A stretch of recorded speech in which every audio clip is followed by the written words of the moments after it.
नमस्कार, मी डॉक्टर संपदा तांबोळकर, बालरोगतज्ञ, professor and head of unit doctor D Y Patil medical college, Pimpri, Pune. मंडळी, मागच्या एका व्हिडिओमध्ये आपण पाहिलं की बाळ खूप आजारी आहे आणि त्याची लक्षणं कोणती हे कसं ओळखावं. अर्थातच त्याच्यातले एक मुख्य भाग होता की कुठल्या सिम्पटमला म्हणजे कुठल्या गोष्टीने आपण ओळखतो की बाळ आजारी आहे. अर्थातच आपण आजारी म्हटल्यावर काय की पहिले डोक्यात येतं की ताप येणे.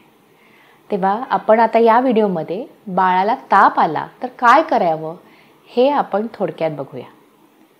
आता बरेचदा जे आपण बघतो की ताप आला म्हणल्यावर पहिले म्हणजे घबराट सुरू होते. तर न घाबरता आपण एक लक्षात घ्यायला पाहिजे की ताप म्हणजे काय. तर ताप हा प्रोटेक्टिव्ह लक्षण आहे. आपल्या बॉडीने आपल्या शरीराने इन्फेक्शनला दिलेला हा रिस्पॉन्स आहे. त्यामुळे त्याच्यासाठी घाबरून जायची कारणं नाहीत. महत्त्वाचं काय, आपण तापाला का घाबरतो? कारण आपण ऐकलेलं असतं की कोणाला तरी तापात झटका आलेला असतो आणि मग त्यांची चढाओढ होते हॉस्पिटलला जाण्याची. हे कुठेतरी आपण ऐकलेलं असतं की तापामध्ये तो ताप डोक्यात गेलेला असतो आणि म्हणूनच अर्थात आपल्याला सगळ्यांना भीती वाटायला लागते. तर एक म्हणजे लक्षात घ्या की ताप हा प्रोटेक्टिव्ह रिस्पॉन्स असल्यामुळे घाबरून जाऊ नका. ताप आला की आपण काय करायचं की सगळ्यात पहिले प्रथमोपचार करायचा म्हणजे अंग पुसून घ्यायला पाहिजे. आणि अंग पुसून घेताना म्हणजे ते हिंदी पिक्चरप्रमाणे फक्त डोक्यावर पट्ट्या नाही लावायच्या. एक ओला टॉवेल घ्यायचा आणि पूर्ण अंग लहान बाळांचं अगदी डोक्यापासून पायापर्यंत त्या ओल्या कपड्यांनी किंवा ओल्या टॉवेलनी पुसून घ्यायचं. मग तुम्ही म्हणाल पाणी कुठलं वापरायचं? तर ते बर्फाचं पाणी नाही, कोंबट पाणी नाही, तर नळाचं जे असलेलं पाणी आहे ते वापरून टॉवेल गच्च भिजवून पिळून घेऊन पूर्ण अंग त्यांनी बाळाचं पुसून घ्यायचं. आता अर्थात जेव्हा आपण अंग पुसून घेतो तेव्हा आपल्याला माहिती आहे फिजिक्सचा प्रिन्सिपल, इव्हॅपोरेशन कॉजेस कूलिंग. म्हणजे काय होतं की आपलं शरीर थंड पडायला लागतं. अर्थातच बाळाचं तापलेलं शरीर थंड पडायला लागतं. मग काय करायचं? मग साहजिकच होते की आपल्याकडे काही तापाची औषधं असतात. मग आता एक लक्षात घ्या, तापाची औषधं अनेक असतात पण त्यातलं जे एक इंग्रजी नाव आहे आपण त्याला पॅरासिटामॉल म्हणतो.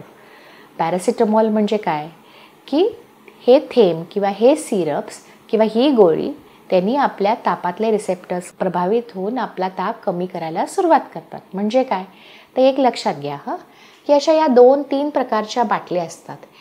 हे आहेत हे पॅरासिटामॉल ड्रॉप्स आहेत. म्हणजे काय की त्यांना त्यांच्यामध्ये ड्रॉपर दिलेला असतो आणि ही जी बाटली आहे ही पॅरासिटामॉलचं सिरप आहे. मग तुम्ही मला म्हणाल की संपदा ताई हे तुम्ही का सांगता एवढं? एक लक्षात घ्या बरं का, बरेचदा आपण आपल्या डॉक्टरांना फोन करतो की आमच्या बाळाला ताप आला आहे आणि मग ते सांगतात की पॅरासिटामॉल आहे ना तुमच्याकडे, ते 5 मिली द्या किंवा 2.5 मिली द्या. मग एक लक्षात घ्या की ही जी बाटली आहे आणि या बाटलीमध्ये फरक काय आहे की एकामध्ये 1 मिलीमध्ये 100 मिलीग्रॅम असतं आणि ह्याच्या 5 मिलीमध्ये 125 अथवा 250 मिलीग्रॅम असतं. मग लक्षात घ्या बरं, मी फोनवर सांगितलं आहे की 2.5 मिली द्या किंवा 5 मिली द्या. म्हणजे माझ्या डोक्यात काय आहे की तुमच्याकडे ही मोठी बाटली आहे ज्याला मी सिरप म्हणतो आणि तुमच्या घरामध्ये काय वास्तविक काय आहे, ही बाटली आहे.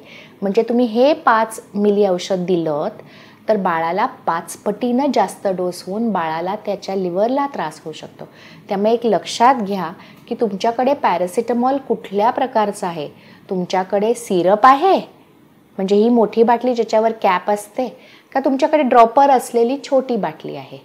जर तुमच्याकडे सिरप मोठं 125 mgचं असेल तर साधारण जितकं वजन त्याचा निम्मा डोस असतो. म्हणजे 5 मिलीमध्ये 125 मिलीग्रॅमचं जर सिरप असेल तर 10 किलोच्या बाळाला साधारण 5 मिलीचा डोस असतो किंवा 12 किलोच्या मुलाला 6 मिलीचा डोस असतो किंवा 8 किलोच्या बाळाला 4 मिलीचा. म्हणजे जेवढं वजन त्याचा निम्मा डोस कुठल्या औषधाचा?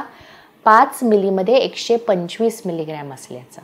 ही छोटी बाटली आपल्याकडे असेल म्हणजे ड्रॉप्स असतील तर एका ml मध्ये म्हणजे एका मिलीमध्ये 100 मिलीग्रॅम असल्यामुळे जेवढं बाळाचं वजन ना त्याचे दुप्पट थेंब आपण देऊ शकतो.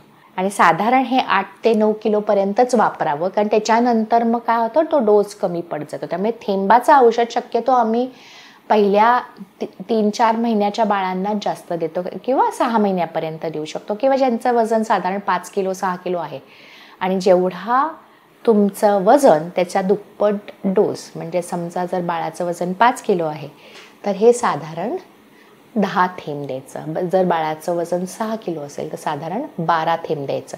कुठलं तर हे थेंबाचं. त्यामुळे जेव्हा तुम्हाला डॉक्टर जेव्हा डोस सांगतात, फोनवर सांगतात किंवा काही पटकन कोणीतरी सांगतं की अगं इतकं इतकं अमुक तमुक दे, तर त्यावेळेस अशा वेळेस विचारायचं की डॉक्टर साहेब माझ्याकडे थेंबाचं आहे का माझ्याकडे सिरप आहे, हे तुम्ही अधोरेखित करणं गरजेचं आहे. आणि अर्थातच जर तुम्हाला असं वाटलं की हे औषध देऊन अंग पुसून सुद्धा ताप फारसा कमी झालेला नाही, तेव्हा तुम्ही त्वरित डॉक्टरांकडे जाणं अपेक्षित आहे. अजून अशाच व्हिडिओजसाठी काही तुम्हाला माहिती हवी असेल, काही तुम्हाला अजून व्हिडिओज हवे असेल तर मला कमेंट सेक्शनमध्ये जरूर पिंग करा. हा व्हिडिओ आवडला असल्यास लाईक करा, शेअर करा, सबस्क्राईब करा. धन्यवाद.